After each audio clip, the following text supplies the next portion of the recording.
তামিম ইকবালকে ভারতীয় দালাল বলায় বিসিবি পরিচালক নাজমুল ইসলামের বিপক্ষে রীতিমতো আন্দোলন শুরু করে দিয়েছে তামিম ইকবালের পক্ষ নিয়ে ক্রিকেটাররা।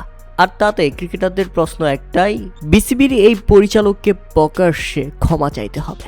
আর এবার কাটা খায়ে যেন নুনের ছিটা দিলেন বিসিবির এই পরিচালক।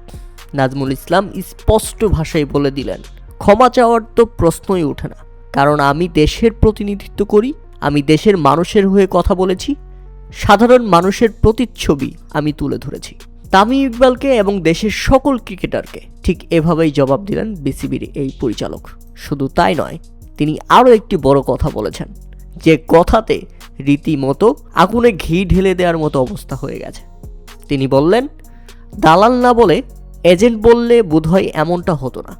হ্যাঁ, বিসিবির এই পরিচালক আবারও বলেছেন, তামিম ইকবালকে ভারতীয় দালাল না বলে যদি বলতাম ভারতের এজেন্ট, তাহলে মনে হয় ক্রিকেটাররা আন্দোলন করতো না।